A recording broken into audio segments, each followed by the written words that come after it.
Hi வணக்கம் நண்பர்களே. குன்றிருக்கும் இடமெல்லாம் குமரன் இருப்பான், குமரன் இருக்கும் இடத்தில் குறைவேதும் இருக்காது அப்படின்னு சொல்லுவாங்க. அதற்கேற்ப குறைவொன்றும் இல்லாத வளமான ஊர் தாங்க வள்ளியூர். இந்த வள்ளியூரில் இருக்கக்கூடிய முருகன் கோவிலை பற்றி தான் நம்ம இந்த வீடியோவில் பார்க்க போகிறோம். அதுக்கு முன்னாடி நான் இந்த மாதிரி ஃபஸ்ட் டைம் இப்போ தான் வீடியோ எடுக்கிறேன். ஸோ எனக்கு தெரியல. நான் நடந்துக்கிட்டே கொஞ்சம் ஸ்லோவாக நடக்கணும்னு கூட எனக்கு தெரியல. அப்படியே கேஷுவலாக நடந்துக்கிட்டே வீடியோ எடுத்துகிட்டு இருந்தேன்னா ஸோ இந்த வீடியோ கொஞ்சம் ஷேக் ஆகிற மாதிரி இருக்குங்க. ஸோ அதனால் கொஞ்சம் சாரி. நெக்ஸ்ட் டைம் நான் ஏதாவது இங்கே திருவிழா அந்த மாதிரி நடந்துச்சுன்னா அப்போ நல்லா உங்களுக்கு வீடியோ எடுத்து போடுறேன். இந்த ஒரு வாட்டி என்னை மன்னிச்சிக்கோங்க, சாரி. இந்த வள்ளியூர் எங்கே இருக்குது அப்படின்னு பார்த்தீங்கன்னா திருநெல்வேலி மாவட்டத்தில் தான் இருக்குது. திருநெல்வேலி டு நாகர்கோவில் போகிற ரூட்டில் திருநெல்வேலியிலேருந்து ஒரு 40 கிலோமீட்டர்ஸ் தூரத்தில் இந்த வள்ளியூர் இருக்குதுங்க. இப்போ தென் மாவட்டங்களில் இருக்கக்கூடிய முருகன் கோவிலில் ரொம்ப சிறப்பு வாய்ந்தது அப்படின்னா இப்போ திருச்செந்தூர் சொல்லுவாங்க. அதுக்கு அடுத்தபடியாக பார்த்திங்கன்னா இந்த வள்ளியூர் கோவில் தாங்க ரொம்ப சிறப்பு வாய்ந்த கோவில். இது ரொம்ப பழமை வாய்ந்த கோவில், ரொம்ப வரலாற்று சிறப்புமிக்க கோவிலும் கூட இந்த கோவில். நான் உள்ளே போயிட்டு சாமி கும்பிட்டுட்டு தான் வெளியே இருந்து உங்களுக்கு வீடியோ எடுக்கேன். நான் பெர்மிஷன் கேட்கும்போது உள்ளே மூலவரெல்லாம் எடுக்கிறதுக்கு பெர்மிஷன் கிடையாதுமா, நீங்கள் வெளியே மட்டும் வீடியோ எடுத்துக்கோங்க, அதுவும் கொடிமரத்துக்கு அங்கே மட்டும் எடுத்துக்கோங்க அப்படின்னு சொல்லி எனக்கு பெர்மிஷன் கொடுத்தாங்க. ஸோ நான் உங்களுக்கு உள்ளே முருகனெல்லாம் காமிக்க முடியாது, வெளியே கோவிலை மட்டும் நான் உங்களுக்கு காமிக்கிறேன். இப்போ எல்லா இடங்கள்லையும் பார்த்திங்கன்னா குன்றுக்கு மேலே தான் முருகர் இருப்பார். ஆனால் இங்கே வள்ளியூரில் பார்த்திங்கன்னா குன்றுக்குள்ளே தான் முருகர் இருக்கார். குன்று கீழே தான் கோவில் இருக்குது. மூலவர் சன்னதி பார்த்திங்கன்னா குன்றுக்குள்ளே தான் இருக்குது. அந்த மாதிரி தான் அந்த கோவில் இருக்குதுங்க. இந்த கோவில் ரொம்ப பழமை வாய்ந்த கோயில். அகத்தியர், அதுக்கப்புறம் அருணகிரிநாதர், தேவேந்திரன் இவங்கெல்லாம் இங்கே முருகனை தரிசித்து அருள் பெற்றுட்டு போனதாக சொல்கிறாங்க. முருகர் திருத்தணியில் வள்ளியை திருமணம் செஞ்ச பிறகு வள்ளி இங்கே தான் இருக்கணும்னு ஆசைப்பட்டாங்களாம். அதுக்கப்புறம் முருகனும் வள்ளியும் இங்கே தான் தனி குடித்தனம் இருந்ததாக சொல்கிறாங்க. அதுக்கு முன்னாடி இந்த குன்று பூரணகிரி குன்று அப்படின்னு சொல்லி அழைக்கப்பட்டது. அதுக்கப்புறம் வள்ளியும் முருகனும் இங்கே இருந்திருக்காங்க, வள்ளி இங்கே இருந்திருக்காங்க அப்படின்னு சொல்கிறது குறித்து இந்த ஊர் வள்ளியூர் அப்படின்னு சொல்லி அழைக்கப்படுது. வள்ளியும் முருகனும் இங்கே தான் இருந்தாங்க, தனி குடித்தனம் இருந்தாங்க. அதனால் இங்கே திருமணம் நடைபெறாதவங்கலாம் இங்கே கடவுளை முருகரை தரிசிச்சுட்டு போனால் சீக்கிரம் திருமணம் நடைபெறும் அப்படின்னு சொல்கிறாங்க. அப்புறம் கணவன் மனைவிக்குள்ளே பிரச்சனை இருந்தாலும் இங்கே சாமி கும்பிட்டு போனால் சீக்கிரம் பிரச்சனை சால்வ் ஆகும்னு சொல்கிறாங்க. இப்போ டைரெக்டாக பார்த்திங்களா அங்கே தான் சாமி இருக்கார்.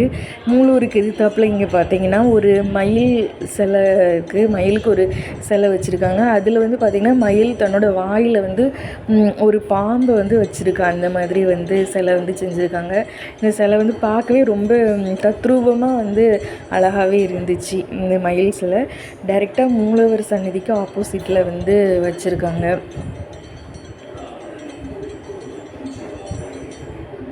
எல்லா கோவிலையும் மாதிரி இங்கே தாங்க முன்னாடியே நம்ம விளக்கு ஏற்றி வச்சிடணும்.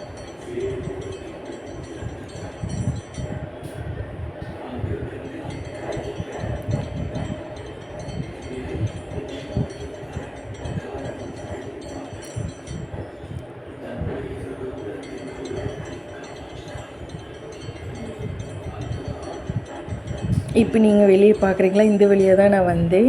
இந்த வாசல் மேற்கு வாசல். இதுதான் மெயின் வாசல், மேற்கு நோக்கி இருக்குது. இது போக இன்னொரு வாசல் வடக்கு பக்கமாகவும் இருக்குது. இப்போ இந்த சைடுக்கு இப்போ மூலவர் வள்ளி, தெய்வானை, முருகன் அப்படி காட்சி அளிக்கிறாங்க மூலவர். இங்கே இப்போ நான் டைரெக்டாக காமிக்கிறேன். அங்கே வள்ளிக்கு மட்டும் தனி சன்னதி இருக்குது. இங்கே முருகனும் வள்ளியும் தனி குடித்தனம் வந்தோடனே தெய்வானை வந்திருக்காங்க. அப்போ தெய்வானை வள்ளியை அலோவ் பண்ணலை. அப்போ இங்கே அகத்திய முனிவர்கிட்ட தெய்வானை சொல்லியிருக்காங்க, இந்த மாதிரி வள்ளி என்னை முருகரை பார்க்க அனுமதிக்க மாட்டேங்கிறாங்கன்னு சொல்லி மன வருத்தம் பட்டிருக்காங்க. அப்புறம் அகத்தியர் வள்ளிக்கிட்ட போய் நீங்கள் முன் பிறவியில் அக்கா தங்கச்சியாக பிறந்தீங்க அப்படின்னு சொல்லி எடுத்து சொல்லி அவங்கள சமாதானப்படுத்தி அவங்க 2 பேரும் சேர்த்து வச்சாங்க. அதுக்கப்புறம் வள்ளி முருகன் தெய்வானையோட இந்த கோயில் வந்து காட்சியளிக்கிறாரு. இந்த வாசல் வந்து பார்த்திங்கன்னா வடக்கு வாசலுங்க. இப்படியும் கோயிலுக்குள்ளே வந்து என்ட்ரு ஆகலாம். ஆனால் அதுதான் மெயினாக இருக்குது. இந்த சைடு வீடு இருக்கவங்க இங்கே இந்த ரூட்டு பக்கம் இந்த வழியாக வரவங்க அப்படியே வந்து வந்துடலாம். இதுவும் ஒரு மெயின் வாசல் தான். இந்த வாசலுக்கு வெளியே நம்ம அப்படி டைரெக்டாக போயிட்டால் தெப்பக்குளம் இருக்குது.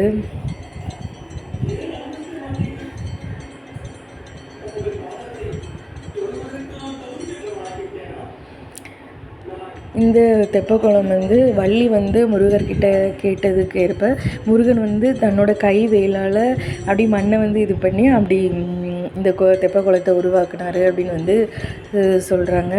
இந்த தெப்பக்குளத்தில் தாங்க தெப்ப திருவிழா வந்து நடைபெறும். ஒரு வருஷமும் கார்த்திகை மாதம் வந்து கடைசி வெள்ளிக்கிழமை தெப்ப திருவிழா வந்து நடைபெறும். அதுக்கப்புறம் வந்து சித்திரை மாதம் வந்து தேரோட்டம் நடைபெறும். அதுக்கப்புறம் கந்த சஷ்டி, அதுக்கப்புறம் வைகாசி விசாகம், இந்த மாதிரி எல்லா இதுவுமே ரொம்ப சிறப்பாக நடைபெறும்.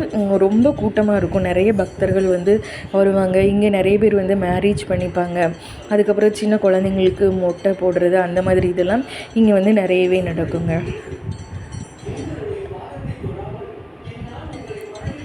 இந்த தெப்பக்குளத்தில் தான் வந்து தெப்ப திருவிழா வந்து நடைபெறும்.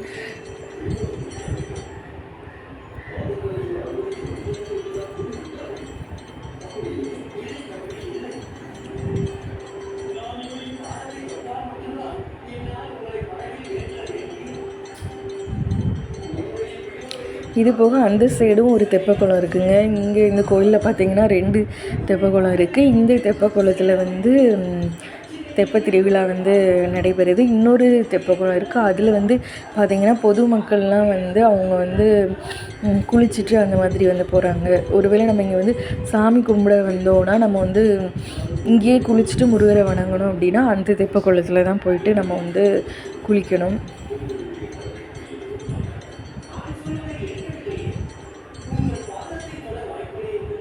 இங்கே இருக்கலாங்க. இது தாங்க இன்னொரு தெப்பக்குளம். இங்கே வந்து பார்த்திங்கன்னா கொஞ்சம் பேர் வந்து குளிச்சுட்டு வந்து இருக்காங்க. ரொம்ப அழகாகவே இருக்குது. பார்க்கவே ரொம்ப அழகாக இருக்குது. இங்கேயே இருந்துக்கலாம் போல் அப்படின்னு வந்து நமக்கு இங்கே வந்திங்கன்னா அப்படி ஒரு ஃபீல் வந்து வரும் பார்க்குறதுக்கு. இப்போ அந்த ஒரு வாசல் கோவிலேருந்து வெளியே தெரியல. அப்படி வெளியே வந்தால் இந்த தெப்பக்குளத்துக்கு வர மாதிரி அந்த வாசல் வந்து இருக்குது. அதுக்கப்புறம் அந்த மலை குன்று தான் வந்து நமக்கு வந்து தெரியுது இங்கே பார்க்குறதுக்கு.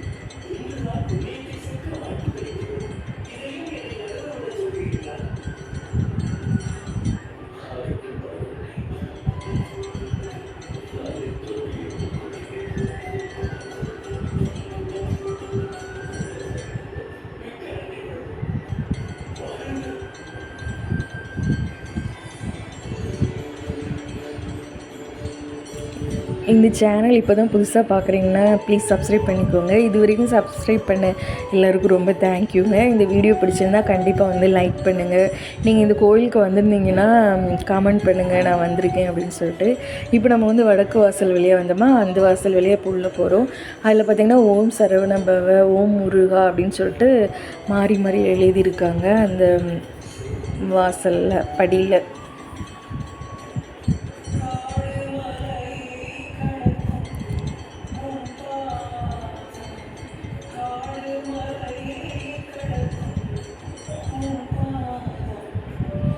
இங்கே வந்து சூரசம்ஹாரம்லாம் ரொம்ப சிறப்பாக நடைபெறும். ரொம்பவே நிறைய கூட்டம் மக்கள் வந்து வருவாங்க. இப்போ நம்ம அந்த வடக்கு வாசல் வழியாக வந்து அப்படி இந்த சைடில் போனால் நம்ம வெளியே பார்க்கும்போது ஒரு வாசல் தெரிஞ்சதுலாம் அந்த 2வது தெப்பக்குளத்துக்கு அப்படி போகிற வழி வந்து இந்த வழியாக போனால் அந்த இதில் இருக்குங்க.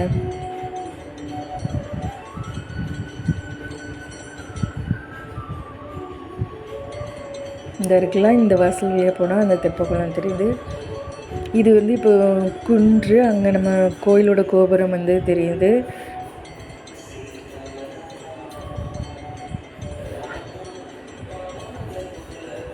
அப்படியே இந்த இது குன்று மேலே வரைக்கும் நம்ம வந்து அப்படியே ஏறி போயிடலாம்.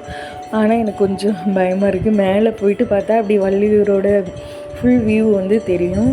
பட் நான் தனியாக தான் போனேன், என் கூட யாரும் வரல. அப்படிங்கிறனால எனக்கு மேலே வர போகிறது கொஞ்சம் இதாக தான் இருக்கும். மேலே வர போனால் அந்த மாதிரி வியூ நல்லாயிருக்கும் பார்க்குறதுக்கு. இந்த குன்று வந்து ரொம்பவே அழகாக இருக்குதுங்க. அதுக்கப்புறம் வந்து பார்த்திங்கன்னா இதுக்கு கீழே நேராக வந்து ஒரு பெரிய ஆலமரம் இருக்குது. நம்ம வந்து ஃபஸ்ட்டு என்ட்ரானோம்ல அந்த மேற்கு வாசல் அந்த இதில் எப்படி கோயில் போய்ட்டு இப்படி வெளியே வரவங்க அந்த கீழே வந்து அந்த ஆலமரத்து கீழே இருந்துட்டு கொஞ்சம் உட்காந்துட்டு தான் போகிறாங்க. அது கீழே உட்காரதுக்கே ரொம்பவே நல்லாயிருக்கும். ரொம்ப எவ்வளோ வெளியே நல்லா வெயில் அடித்தாலும் அந்த கீழே இருக்கும்போது ரொம்ப வந்து குளுன்னு ஏசியில் இருந்த மாதிரி ரொம்ப அழகாக இருக்குது.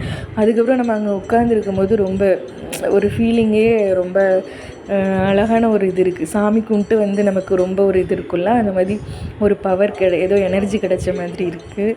ஸோ நீங்கள் வந்து கண்டிப்பாக திருநெல்வேலி வந்தீங்கன்னா மிஸ் பண்ணாமல் இந்த வள்ளியூர் வந்து முருகரை வந்து தரிசிச்சுட்டு போங்க. அப்படி இல்லைன்னா கண்டிப்பாக வள்ளியூருக்கு வரணுன்னே பிளான் பண்ணி ஒரு வாட்டி வந்து முருகனை வந்து வள்ளி தெய்வானையோட வந்து வணங்கிட்டு போங்க. ஸோ உங்களுக்கு இந்த வீடியோ பிடிச்சிருக்குன்னு நினைக்கிறேன். பிடிச்சா லைக் பண்ணுங்கள், ஷேர் பண்ணுங்கள், சப்ஸ்கிரைப் பண்ணுங்கள். இது வரைக்கும் வீடியோ பார்த்ததுக்கு ரொம்ப நன்றிங்க. நெக்ஸ்ட்டு வந்து நான் வந்து நல்ல ஒரு கான்டென்ட்டோடு உங்களை சந்திக்கிறேன். நன்றி.